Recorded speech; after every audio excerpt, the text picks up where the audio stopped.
Hello दोस्तों, कैसे हैं आप लोग। स्वागत है आपका मेरे यूट्यूब चैनल स्पीड 200। दोस्तों, अभी आप सोच रहे हैं कि मैं इस पेड़ के सामने क्या कर रहा हूँ। दोस्तों, मैं इस पेड़ का ले रहा हूँ सहारा, यानी छाँव ले रहा हूँ। दोस्तों आप देख रहे हैं कि यहाँ पर धूप कितनी तेज़ है। अभी टाइम हो रहा है सुबह के 8:56। फिर भी धूप इतनी तेज़ है ना कि मुझे इस पेड़ का सहारा लेना पड़ रहा है, छाँव में आना पड़ रहा है। तो सोचिए कि धूप कितनी तेज़ हो सकती है। आपके यहाँ पे गर्मी का क्या हाल है मुझे बताना कमेंट में। और दोस्तों, आज है मंडे और तारीख है 20 मई 2024। दोस्तों, आज है मुंबई में यानी महाराष्ट्र में वोटिंग डे, यानी कि आज वोट पड़ने वाला है। इसके लिए आज छुट्टी का दिन है और इसके हिसाब से देखेंगे ना, आज ट्रैफिक भी कम है।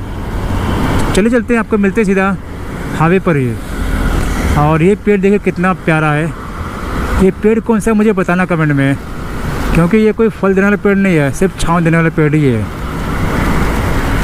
और आज का मौसम देखेंगे ना, देखिए बादल भी है, धूप भी निकली है, यानी धूप और छाँव का खेल लगा हुआ है। और वहाँ देखिए बोर्ड पर लिखा हुआ है, मी मुंबईकर मतदान करणार, आदि मतदान मग पर्यटन। और यहाँ पर देखिए जहाज़ जा रहा है, क्योंकि बगल में ही एयरपोर्ट है। दोस्तों, हमारी गाड़ी में एक प्रॉब्लम आ रही है, तो मुझे उसको दिखाना ही है। अभी देखिए यहाँ पे ABS की लाइट दिख रही है जलते हुए। तो कभी कभी क्या होता है कि ना नॉर्मल जो स्पीड हो, जो देखिए हमारी गाड़ी की जो नॉर्मल स्पीड होती है ना 8 से 9 किलोमीटर/आवर, वहाँ पर जाकर ये लाइट बंद होती है। लेकिन कभी कभी ये बंद नहीं होती है और 20-25 किलोमीटर के बाद जाके बंद होती है, फिर चालू होती है, बंद होती है। यानी कि लाइट जो कभी बंद होती है कभी चालू होती है। तो ये प्रॉब्लम इसमें आ रही है। अब पता नहीं कि जब लाइट चालू होती है उस समय ABS काम करता है कि नहीं करता है, या फिर ABS काम करता है, कुछ भी मुझे मालूम है ही नहीं इसके बारे में। चलिए चलते हैं।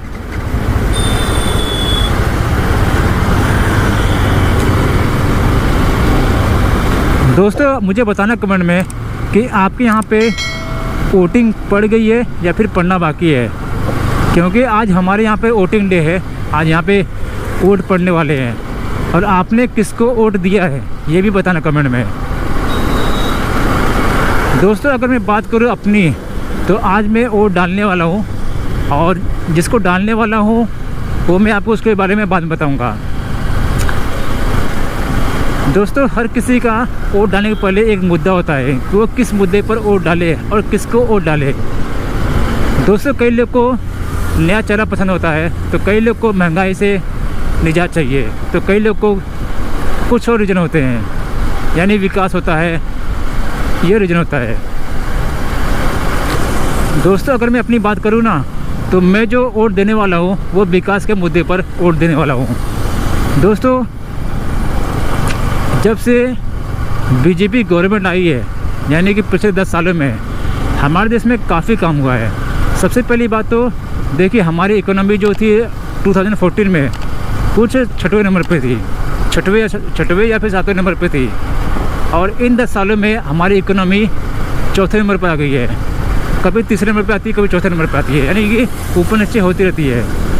तो इकोनॉमी के स्तर पर हमारा देश प्रगति कर रहा है, यानी कि जो प्रधानमंत्री हमारे मोदी जी हैं वो उस पर काम कर रहे हैं। और उन्होंने इस बार कहा भी है कि अगर इस बार वो PM बनते हैं तो हमारे देश की इकोनॉमी टॉप 3 में ज़रूर आएगी। यानी कि हमारे देश को वो विश्व गुरु बनाने के चक्कर में पड़े हुए हैं और बनाएंगे भी। सही बात है, क्योंकि देखिए मोदी जी ने जितना काम किया है या करवाया है, उतना काम शायद ही किसी गवर्नमेंट में करवा रहेगा। क्योंकि हमें चाहिए एक ईमानदार नेता, और ईमानदार नेता जो है वो मोदी जी में दिखाई देती है। वो चाहे डेवलपमेंट की बात हो, या फिर गांव में या फिर किसानों के लिए काम किया है उसकी बात हो। गांव में बिजली पहुंचाई है, किसानों को मुफ्त राशन दिया है, कई तरह के उन्होंने काम किया हुआ है। तो हम उसके बिहाफ पर वोट दे सकते हैं।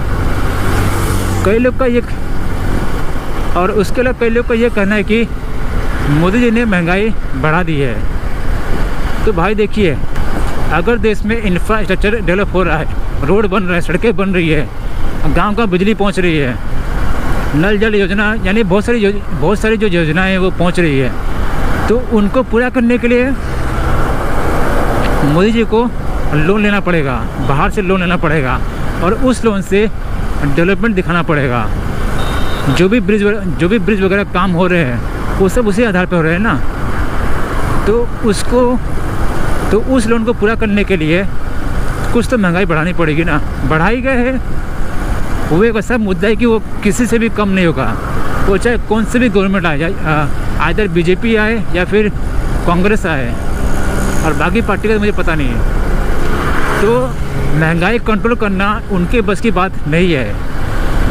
अभी आप कहेंगे कि ऑटो का किराया महंगा पड़ गया है, ठीक है, पहले 10 था अभी 12 हो गया है। तो मान लीजिए कि सरकार ने ऑटो किराया 12 से 10 कर दिया, ठीक है, तो इससे आपको तो खुशी मिल गई, लेकिन उस ऑटो वाले को क्या खुशी मिली? ऑटो वाला तो वहीं का वहीं रह गया। उसको जो डेली सब्जी उसको जो डेली काम करना है उतना ही करना है, सब्जी उसी भाव पे खरीदनी है, जो किराया देना है वो भी उतना ही देना है। इसके लिए तो मुसीबत आ गई ना। कोई अगर आपसे कहे कि आप लोग एक काम कीजिए, आप लोग अपने सैलरी को 50% कम कर दीजिए, आप लोग करेंगे? नहीं करेंगे। मैं भी नहीं करूँगा कि भाई मेरे जो सैलरी है वो 50,000 से 25 पे आ जाए, नहीं करेगा। मैं तो चाहूँगा कि हर साल मेरी जो पगार है वो बढ़ती रहे। तो अगर आप चाहते हैं कि आपके पगार बढ़े तो दूसरों की पगार भी बढ़नी चाहिए ना। जैसे ऑटो वाले हो गए, टैक्सी वाले हो गए, बस वाले हो गए, जो भी हो गए, तो वैसा हर कोई सोचता है कि मेरी जो पगार है वो हर साल बढ़े। तो आप लोग सिर्फ अपना फ़ायदा मत देखिए, सबका फ़ायदा देखिए। अभी मान लीजिए कि सरकार ने जो किराया है, हर चीज़ का किराया कम कर दिया, और आपसे कहे कि आप लोग भी अपना जो सैलरी है उसको कम कर दें, आप लोग नहीं करेंगे। जब आप लोग नहीं कर सकते तो दूसरों से क्या अपेक्षा करते हैं कि वो कम करे? सही बात ना।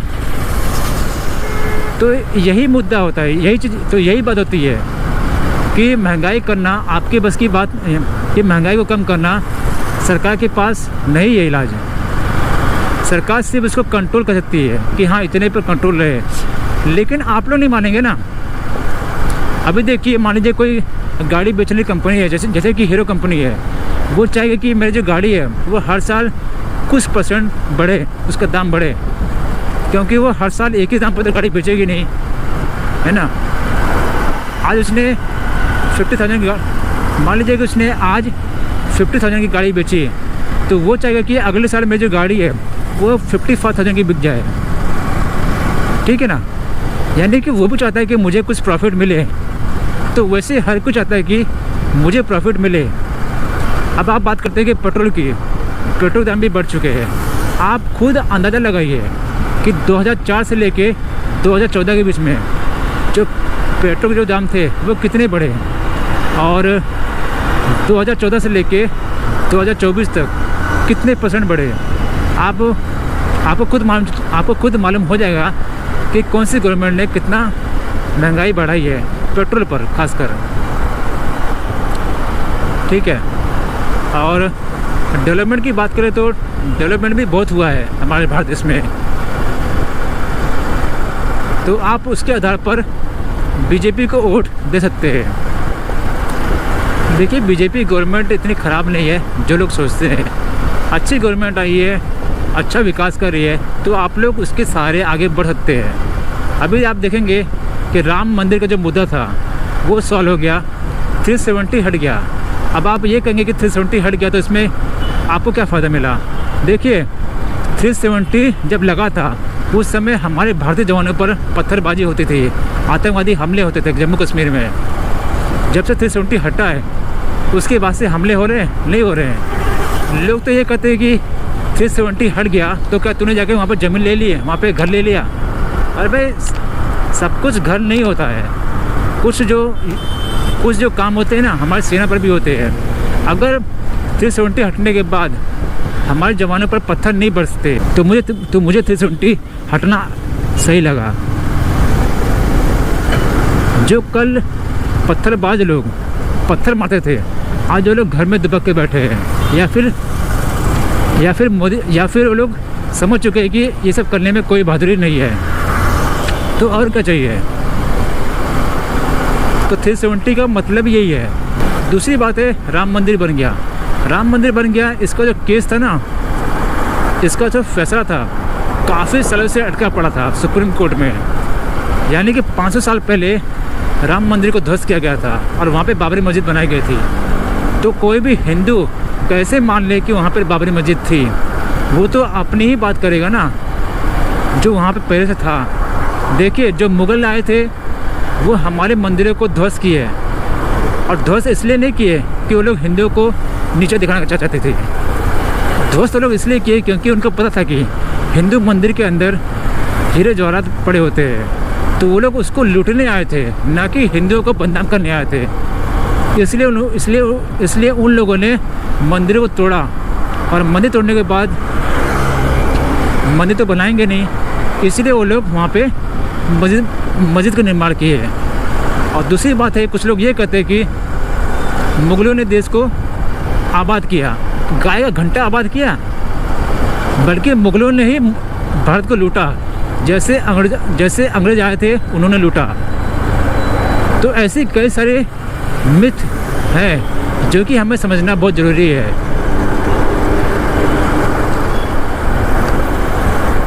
चलिए, यहाँ पर मैं अपनी गाड़ी रोकता हूँ।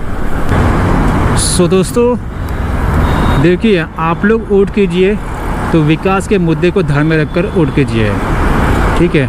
अगर आप ये चाहते हैं कि राहुल गांधी पीएम बने, तो ऐसा कभी भी मन में मत लाइए, क्योंकि उसकी बस की बात नहीं है पीएम बनना, ठीक है। उसको खुद नहीं पता है कि मुझे बोलना क्या है, मुझे क्या कहना है।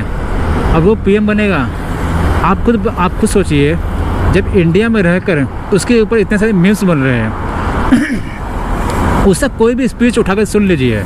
जो आटा को लीटर के भाव में नापता है, आलू से सोना नापता है, फिर निकालता है, तो उसको कैसे हम लोग पीएम बना दें?